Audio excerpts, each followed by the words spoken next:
spoke years ago at a conference, an economic conference, about the world economic system. And this guy came up to me afterwards, and he was someone who got his money, you know, playing the Las Vegas casino, known as the Wall Street and the commodity markets and all that stuff. And he wasn't very convinced. Anyway, I met him 3 months, 4 months later, and he said, my goodness me, he said, I could see what you're saying. He said, what I've noticed is every time Alan Greenspan, then head of the Federal Reserve, was about to make a statement, 2 or 3 days before, the major players in the stock markets, commodity markets, etc., got into something and out of other things. And every time, the effect of Greenspan's statement has been to push up what they got into and push down what they got out of. Why? Because they wrote his statement.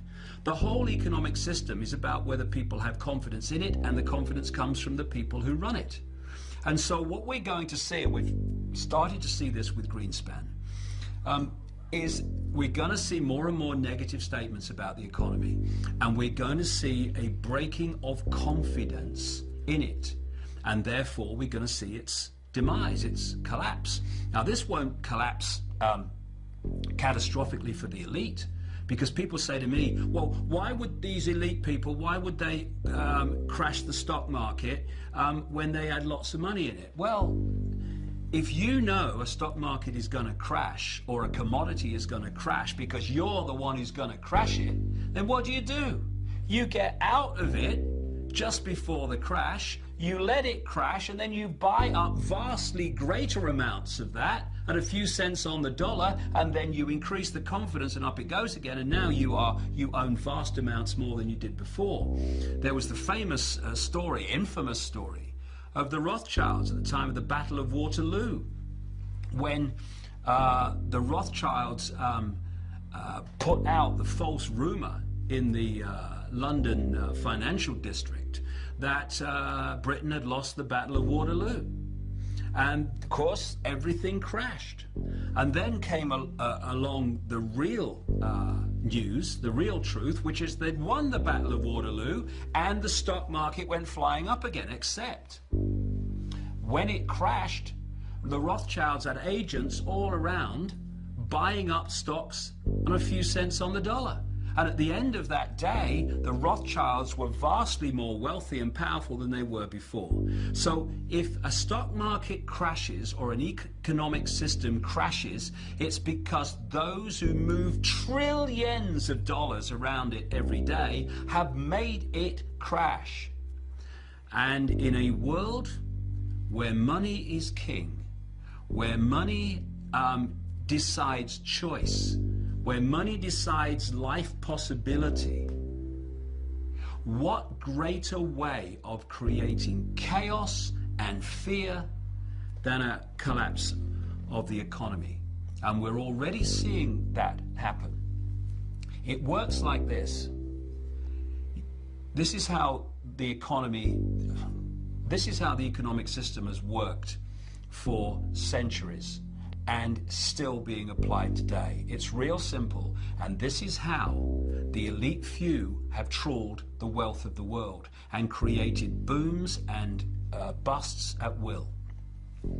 Stage one, they push interest rates down, start recognizing the cycle that's just coming to an end, and they put lots of money into circulation, what we call money, because it's not governments that put money into circulation. It's private banks controlled by the same pyramid, making loans to people, credit loans. That's how money's put into circulation, not by governments.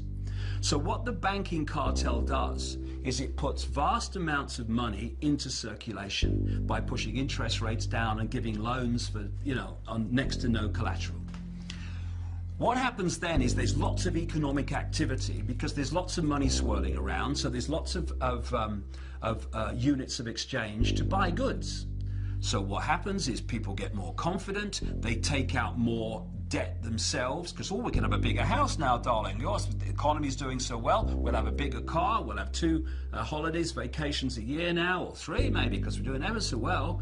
And what do businesses do? They get into more debt because, crikey, we've got all this demand. We've got to invest in plant and machinery and more staff and all this so we can meet demand.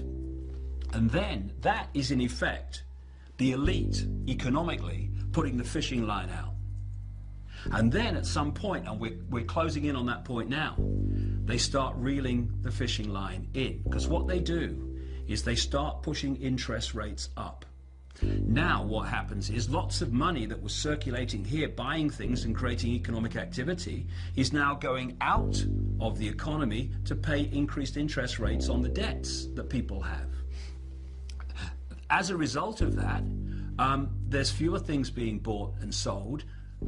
Companies don't need as many people working for them. They're now stuck with all this debt and all this plant and machinery that they had that they don't need anymore. People can no longer pay their mortgages, so now there's a problem with the mortgage companies, and they have a problem because they've got to lose their home. And as more and more people do that, the value of homes goes down until eventually you get to a point where they're worth less than you actually paid for them. And what we're seeing then is a bust being manipulated. And it's happening for one reason and one reason only.